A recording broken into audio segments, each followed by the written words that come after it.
Nous avons choisi le microcèpe pour les expériences sur la pollution lumineuse parce que c'est un petit primate nocturne et arboricole qui peut être représentatif de tous les petits mammifères nocturnes. C'est un primate parce qu'il a des mains comme nous et il n'a pas de griffes, il a des ongles. Bon, il se trouve en plus qu'il est très sensible à la lumière. Tous ses rythmes biologiques et sa reproduction sont dépendants de l'alternance jour-nuit. En plus, ici, il se trouve qu'il y a un très grand élevage et qui nous permet de faire des expérimentations précises sur l'impact de la pollution lumineuse. Cette expérience sur les lémuriens consiste à prendre des animaux, les mettre dans une cage. Dans cette cage se trouve en fait un nichoir où les animaux peuvent s'abriter et dormir pendant la journée, en fait, quand il y a l'éclairage de la journée.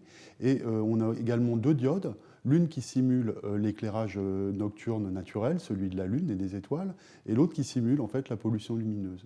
D'une part, on expose certains animaux à cet éclairage nocturne naturel, entre guillemets, simulé par une diode blanche, et d'autres animaux, on les expose à une diode qui simule la pollution lumineuse.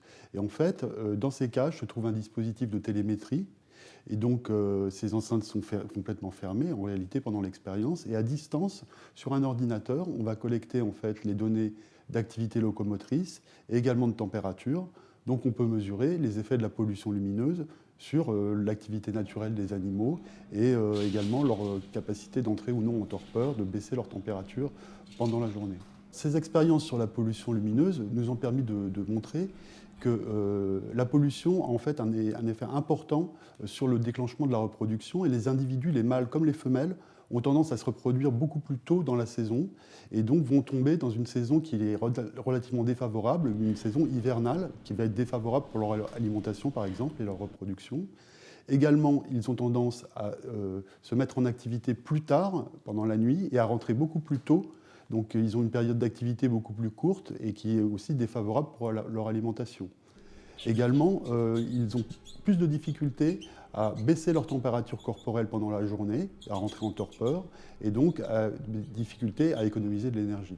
Ces résultats apportent une bien meilleure compréhension des effets de la pollution lumineuse, qui ont été très peu étudiés chez les mammifères nocturnes, et encore mieux les primates comme le microcèbe.